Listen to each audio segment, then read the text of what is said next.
Mari cari keberkahan dalam hidup. Makanya kagak usah heran kalau kita pulang dari pesantren ya, guru kita cuma bilang sering-sering kamu sholawat, jangan lupa tiap malam itu sholat walau 2 rakaat ditutup witir 1 dan minta doa sama orang soleh agar kamu barokah. Itu pesan kiai. Teringat saya pulang dari Jombang dulu, saya pernah pesantren di Bireng dulu sebelum masuk tentara. Kata kiai saya, Jolali sholat 2 rakaat tengah malam dan jangan lupa minta doa dari orang-orang baik. Insya Allah nih yang hadir nih orang-orang baik semua. Doa-doanya insya Allah diijabah, dikabul Allah Subhanahu wa ta'ala. Untuk itu Bapak Ibu, sering-seringlah kita cari berkah. Apalagi hadir seperti ini nuntut ilmu. Ini kalau kata hadis Rasul, ibu dan bapak hadir di taman surganya Allah ini. Karena perintah Rasul itu, idza marartum bi riyadil jannah farta'u. Qalu ya Rasulullah, madza riyadul jannah? Qala Rasulullah sallallahu alaihi wasallam, riyadul jannati majalisul ilmi. Itu kata Rasul, jika kamu berada di mana saja, sering-seringlah hadir di taman surga. Sahabat tanya, ya Rasul, taman surga apa? Taman surga itu adalah majelis-majelis ilmu. Maka jadi karena itu Bapak Ibu hadir di majelis ilmu ini karena ada di taman surga nih. Kata para ulama, nanti bekas kehadiran kita ini akan digeser ke surga yang sebenarnya. Penghuni surga. Karpet yang Bapak duduki nanti geser nih ke surga yang sebenarnya. Kemudian daun-daun pintu jendela akan ngomong nih, termasuk tembok nih yang pakai nyender. Biarin, jadi rupa senderannya. Ini senderan nanti akan ngomong, dia nih dulu nyenderin saya di masjid. Ini akan bersaksi nanti di hadapan Allah. Oleh karena itu bersyukur nih kita yang rindu sama masjid, yang rindu silaturahmi, yang rindu kumpul seperti ini. Ini kita sedang berada di taman surganya Allah Subhanahu wa ta'ala. Ini yang paling banyak pahalanya nih Pak Ashraf. Allah banyak tuh, insya Allah kita ketularan juga semangatnya maksudnya. Karena yang saya tahu tuh beliau di sini ketua DKM itu dicuputi juga jadi sekretaris masjid.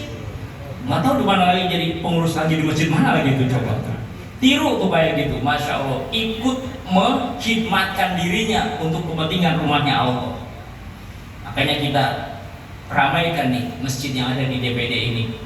Kalau ingin berkah ke depannya kehidupan lembaga ini nanti, ramaikan dengan hadirnya kita melakukan kegiatan seperti ini. Hadirin wal hadirat rahimakumullah. Kemudian dengan Isra Mi'raj tadi ya, Allah Subhanahu wa ta'ala memiliki tujuan yang pertama. Allah ingin kuatkan kembali mental Nabi Muhammad. Allahumma sholli wa sallim wa barik alaihi.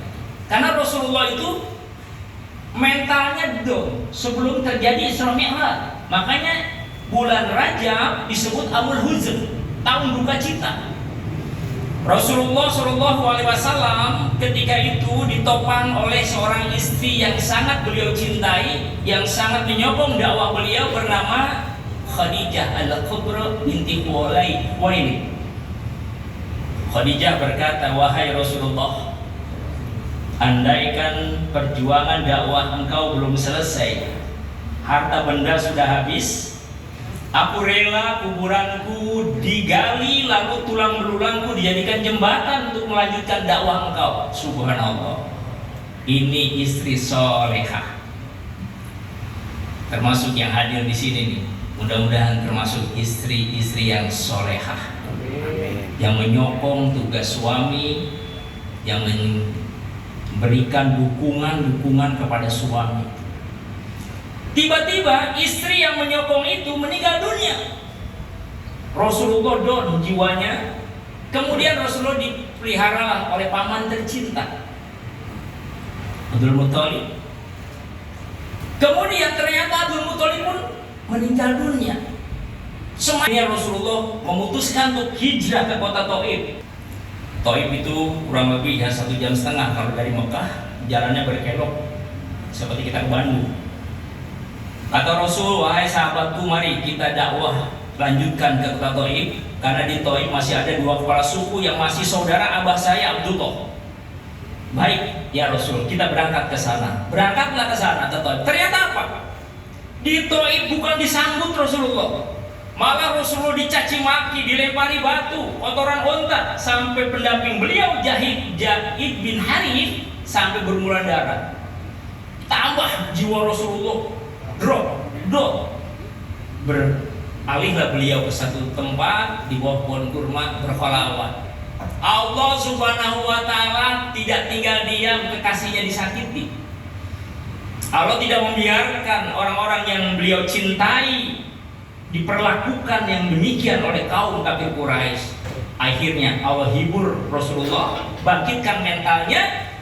Allah berangkatkanlah pada malam 17 bulan Rajab dari Masjidil Haram ke Masjidil Aqsa, kemudian naik ke langit pertama, kedua, ketiga, keempat, kelima, keenam, ketujuh, dan bertemu dengan para nabi-nabi itu senior-senior beliau. Dialognya ada dalam kitab Jabir wal Mirraj, jelas itu. Berangkatnya sebelumnya diblek dulu dada Rasul, dicuci jantungnya, hatinya oleh jam-jam, diantar oleh malaikat Jibril dan Mikail, banyak itu. Kalau dalam kitabnya secara rinci itu dijelaskan. Kemudian dari langit ketujuh ketemu Nabi Ibrahim. Kemudian kata Nabi Ibrahim, segera jalankan perintah Allah. Berangkatlah Rasulullah menuju Sidratul Muntaha bersama pendampingnya malaikat Jibril. Kemudian dari Sidratul Muntaha naik lagi ke Mustawa. Dari Mustawa naik lagi ke Rabbul Ahdor. Kata Rasul, wahai Jibril, ikut mari. Kata Jibril, aku tidak bisa ikut, itu bukan makom aku. Kalau aku ikut dengan kondisi aku terbakar, kata Jibril. Ini diceritakan dalam satu buku bernama Terbahana di Sidratul Muntaha. Akhirnya Rasulullah bertemu langsung dengan Allah sendiri. Apa kata Allah? Assalamu alayka ayyuhan nabiyyu wa rahmatullahi wa barakatuh. Apa jawaban Rasulullah? Assalamu alayna wa ala ibadillahi sholihin. Terjadi dialog itu. Intinya dari Isra Mi'raj itu, Allah memberikan perintah kepada Nabi Muhammad dengan perintah yang namanya sholat. Ibu kita udah paham. Awalnya perintahnya berapa? 50. Di langit kelima ketemu Nabi Musa, nggak akan kuat, mintalah keringanan, minta lagi, minta, akhirnya sampai 5. Kata Nabi Musa, nggak akan kuat juga umatku aja nggak kuat, mintalah. Kata Nabi Muhammad, enggak, aku udah banyak kasih keringanan, sudahlah 5 ini saja. Akhirnya Rasulullah terima ini. Kata Syekh Nawawi, walaupun perintah ibadah sholat yang dulu 50 waktu, sekarang 5 waktu, ini yang kita kerjakan 5 waktu ini pahalanya sama dengan 50 waktu. Alhamdulillah, Masya Allah. Bagian ibu-ibu bayangin kalau kita sholat jadi 50 waktu kayak apa. Ibu-ibu baru habis sholat udah Allahu Akbar, Allahu Akbar. Baru kora-kora nyuci piring udah Allahu Akbar, Allahu Akbar. Bapak-bapak baru aja nyampe ke rumah udah Allahu Akbar, Allahu Akbar. Kapan kerjanya kita? Ini bersyukur kita sholat jadi 5 waktu. Walau padahal ini sholat adalah mi'rajul mu'minin. Ketika kita sholat berarti kita mi'raj kita itu. Kalau Rasulullah mi'rajnya naik langsung bertemu dengan Allah, kita kalau kita sholat sekarang ini berarti kita mi'raj juga. Makanya jaga pelihara ibadah yang namanya sholat nih dengan peristiwa mulia ini. Jangan sampai kita ngaku muslim berani-beraninya meninggalkan sholat. Sewaktu saja kita tinggalkan, apa kata Rasul? Man taraka sholatan wahidatan faqad kafara jiharan. Siapa ngaku muslim dia tinggalkan sholat sehari 1 waktu, maka nampak kafirnya. Bagaimana kalau 5-5-nya dia kerjakan dengan sengaja? Apa kata Rasul? Man taraka sholatan khamsan amdan muta'amidan fajazahum jahannam khalidan fiha. Siapa ngaku muslim dia tinggalkan sholat dengan sengaja 5-5-nya dalam sehari semalam, maka dia kekal di neraka jahanam selama-lamanya. Nauzubillah min dzalik. Oleh karena itu, mari jaga sholat kita dengan baik. Jaminannya, kalau kita yakini sholat dengan baik, kita kerjakan dengan baik, haram kita masuk ke dalam nerakanya Allah. Amin. Mari kita lihat hadis yang baik ini, kata Rasul. Man hafadho ala sholawatil khamsi ruku'ahunna wa sujudahunna wa mawaqita lahunna wa alima annahu min indillah wajabat alaihi jannah attah. Subhanallah. Siapa yang menjaga sholat 5 waktu dengan baik, ketika sholat ada rukunya, ketika sholat ada sujudnya, ketika sholat dia tahu masuk-masuk waktunya, dan dia yakin sholat itu perintah Allah langsung kepada dia, wajabat alaihi jannah attah. Orang yang demikian nanti di hari kiamat wajib masuk surga, nggak boleh enggak. Amin ya Allah ya Rabbal alamin. Ini termasuk kita, mudah-mudahan kita jaga ibadah sholat. Walaupun yang nggak biasa itu berat. Kadang-kadang habis sholat udah denger azan lagi, Allahu Akbar, Allahu Akbar, dia langsung baru habis sholat udah sholat lagi. Berarti keberatan. Kalau kita dengar azan Allahu Akbar, Allahu Akbar, bayangkan Allah sedang melambai-lambaikan tangannya kepada kita. Ketika kita dengarkan azan sholat, hayya 'alas sholah, hayya 'alal falah, kita harus sambut alhamdulillah. Waktu berdialog dengan Allah sudah datang lagi. Harusnya begitu. Kalau yang enggak begitu, berat. Sehingga enggak heran kalau ada senandung begini. Sholat subuh kesiangan, sholat zuhur kerepotan, sholat asar di perjalanan, sholat maghrib kecapean, sholat isya. Jujur bapak-bapak. Coba berat kan Pak? Tapi insya Allah yang ikut nisfu Sa'ban dan peringati Isra Mi'raj ini adalah orang-orang yang gemar ibadah sholat. Karena kita yakin dengan sholat kita ini akan mulia dan barokah di mata Allah Subhanahu wa Ta'ala. Saya nggak akan melampaui batas waktu yang ditetapkan Ketua DKM. Lagian kalau saya teruskan materi ini, saya takut ke depan materi saya habis sehingga tidak diundang lagi di sini. Jadi kita selesaikan saja secara adat ya. Terakhir Bapak Ibu, untuk apa sih Isra Mi'raj ini? Tujuannya tidak lain, Allah bangkitkan mental tadi Rasulullah yang tadi doang. Kemudian Allah ingin memperlihatkan tanda-tanda sebagian kekuasaannya. Lihat di ayatnya, linuriyahu min ayatina. Tuh, aku ingin memperlihatkan sebagian tanda-tanda kebesaran kami, kata Allah. Begitu Rasulullah habis Mi'raj, didampingi malaikat Jibril, Rasul melihat surga. Di surga ada kedengaran terompah 2 kaki yang jelas di telinga Rasul. Terang. Terus wajib itu suara terompah siapa? Itu terompah suara sendalnya sahabat Bilal bin Rabah. Loh, kan beliaunya masih ada, belum meninggal. Ya, itulah kemuliaannya. Singkat cerita, ketemu setelah Isra Mi'raj. Kamu amalannya apa sih? Bisa sampai terompahmu ada di sana, tapi kamu masih ada? Nggak ada, saya biasa aja. Rasul, pasti ada. Coba ceritakan. Kata beliau singkat cerita, ya Rasul, saya selalu mengamalkan wudu, dawa'ul wudu. Walaupun nggak sholat, saya wudu. Batal lagi, sholat, wudu lagi.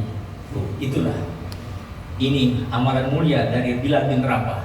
Kalau kita ingin mulia, dawa wudu itu biasakan. Walaupun nggak sholat, ada batal lagi, wudu lagi. Nggak sholat pun kita misalkan batal, wudu lagi. Itu namanya amalan dari Bilal bin Rabah.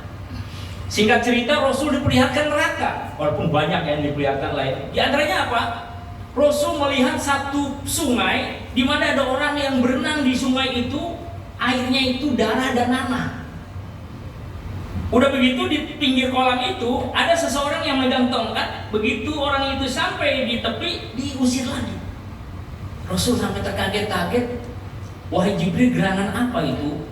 Itu gerangan umatmu yang ketika di dunia sering menjelek-jelekan dan membongkar aib saudaranya. Masya Allah. Saya teringat tadi sambutan Bapak Ketua. Kita harus tutupi aib orang. Karena kita semua punya salah, punya dosa.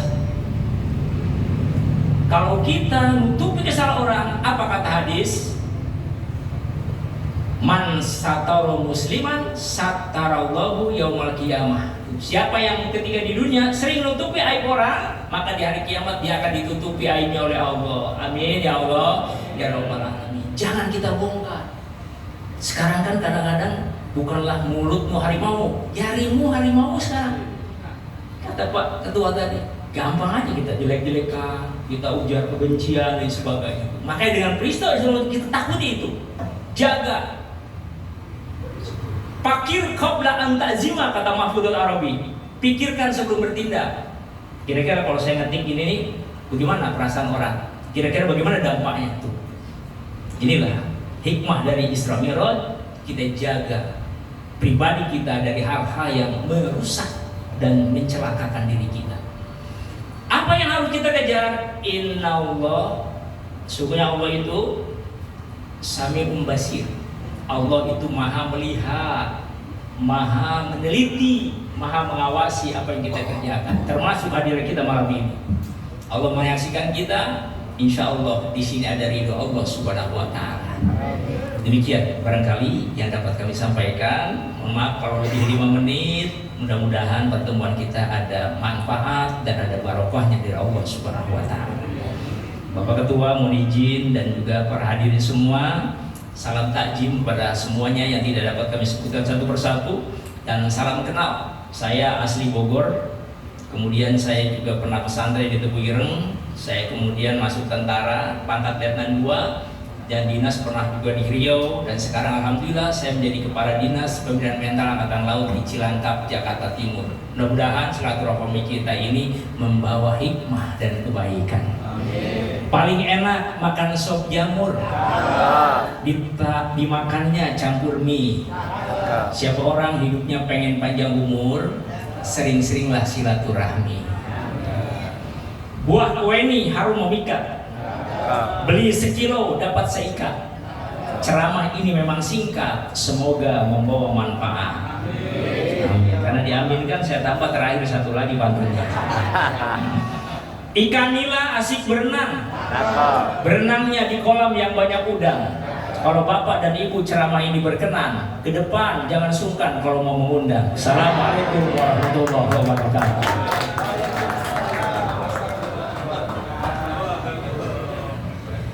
Baik, jazakumullah khairan ahsanul jaza Pak Kiai atas tausiah yang disampaikan.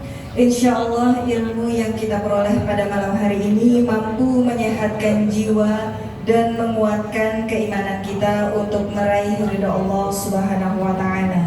Sebagaimana sabda Rasulullah Sallallahu Alaihi Wasallam, "Wa majtama'a qaumun fi baitin min buyutillahi yatluna kitab Allah wa yatadarasunahu bainahum illa nazalat 'alaihimus sakinah wa ghashiyatuhumur rahmah." وَحَفَّتْهُمُ الْمَلَائِكَةُ وَذَكَرَهُمُ اللَّهُ فِي مَنْ عِنْدَهُ. Tidak berkumpul suatu kaum di salah satu rumah Allah untuk membaca dan mempelajari kitab Allah kecuali turun atas mereka sakinah dan rahmat serta diliputi oleh malaikat, serta Allah sebut di hadapan malaikat di sisinya. Hadis riwayat Muslim. Hadirin yang kami sayangi, tidak terasa kita telah di penghujung acara.